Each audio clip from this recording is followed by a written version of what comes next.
Hello and welcome to the first BHS TV news of the 2022-2023 school year.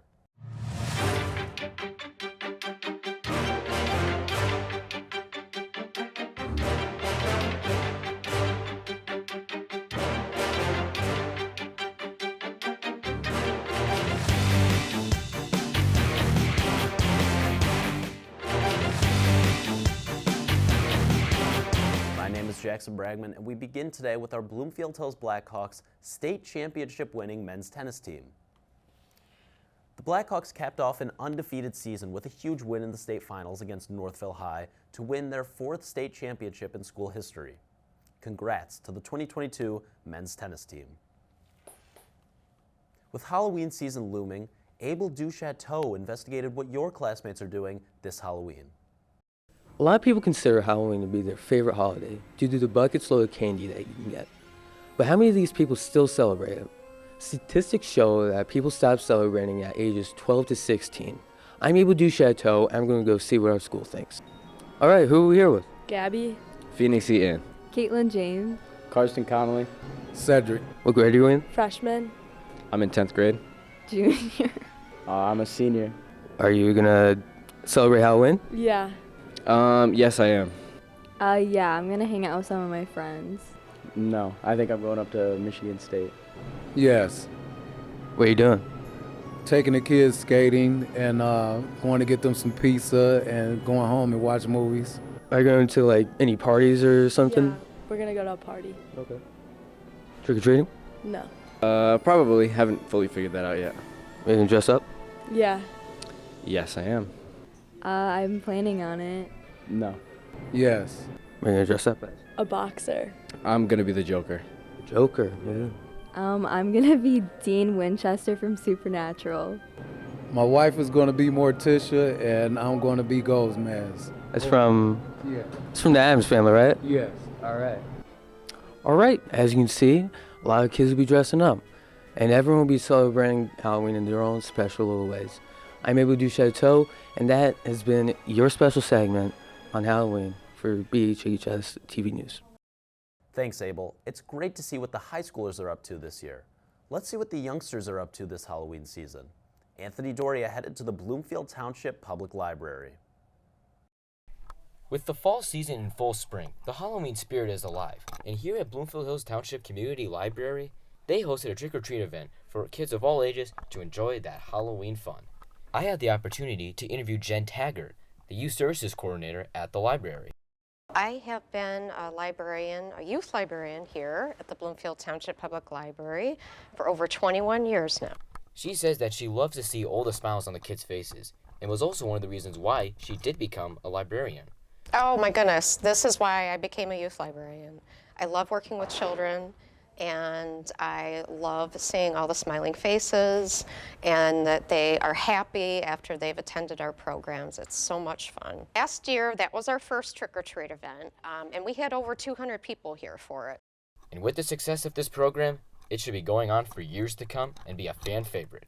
For BHS TV News, I'm Anthony Doria. Thanks, Anthony.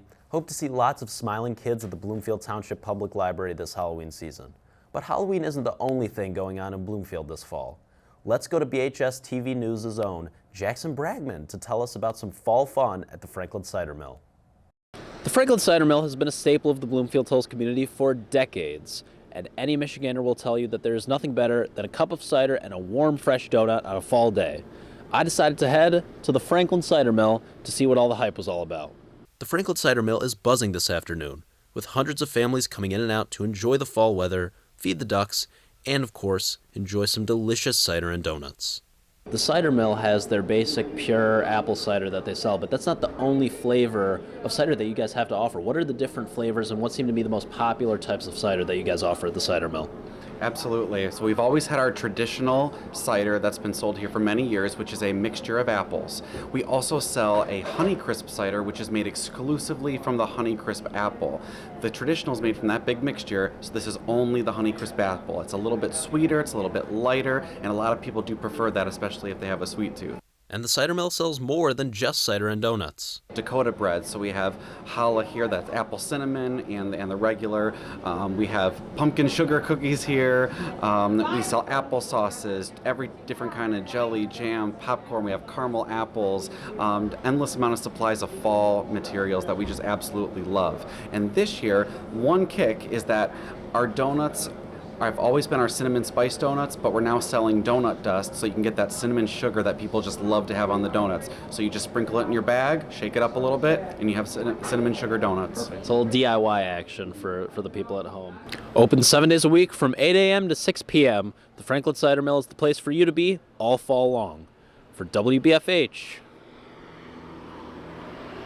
I'm Jackson Bragman. Gee, great job, Jackson. Thanks for your flawless work as always. We now turn our attention to the race for Michigan governor. Democrat Gretchen Whitmer will run for re-election against Republican Tudor Dixon in a contest that will decide Michigan's governor for the next 4 years. Current polls predict a close race that could go down to the wire between the two candidates, leaving Michiganders anticipating Election Day. Make sure to get out and vote for governor and other elected positions in the state of Michigan and Oakland County on November 8th and make your voice heard. Here at BHHS, we have a robust marching band program, and many have wondered if the strenuous activity should be considered a sport. Apollo Tosto investigates this question with the students and staff of BHHS. Marching band is an integral part of any high school.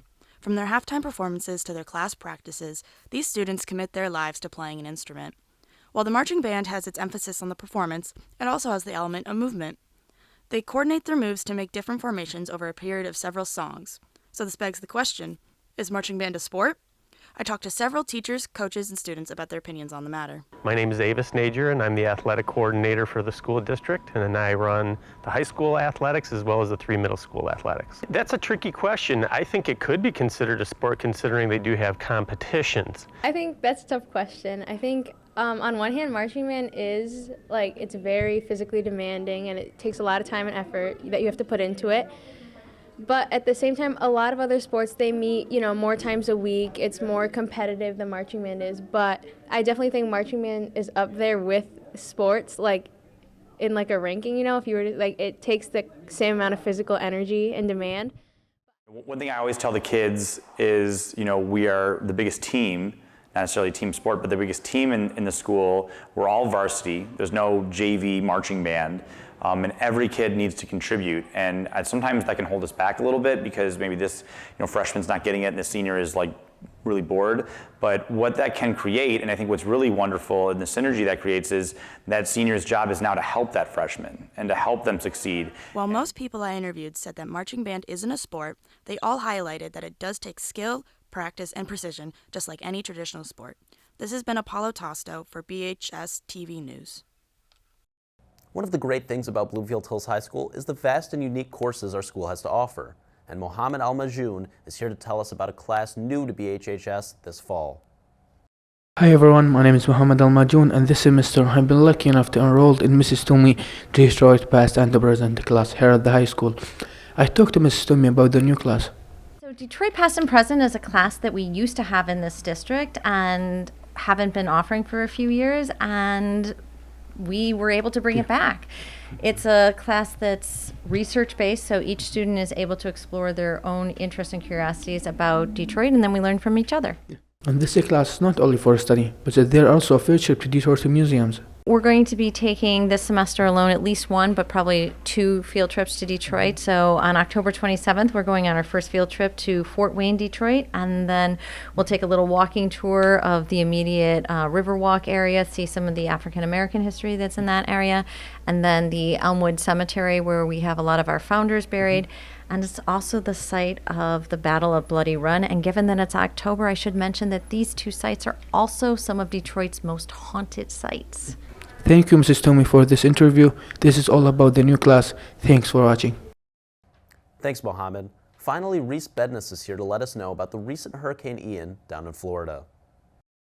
Recently, a devastating natural disaster has swept through Florida, Hurricane Ian. It was the deadliest hurricane to strike the state of Florida since the 1935 Labor Day hurricane. Ian caused widespread damage across western Cuba in the southeast United States, especially the states of Florida and South Carolina. This Category 4 hurricane has been linked to the deaths of at least 119 people in Florida. It has destroyed people's homes, destroyed their belongings, and has destroyed lives. And it is my understanding that you have friends that live down in Florida? Yes, I do. So, have you stayed in contact with them during this hurricane? Yes, I have. Well, what have you learned from them, and how have they been impacted from Hurricane Ian? Well, they had to move around a little bit, so I know some friends of mine that had their houses damaged or destroyed, and they had to go out of state and stay with their friends or family, and it sucks. It's a really bad situation. I'm praying for everyone down there. All right, thank you for your time. As you can see, Hurricane Ian has been doing many devastating things to the families across Florida. Thanks, Reese, for that important update, and thank you for watching another edition of BHS TV News.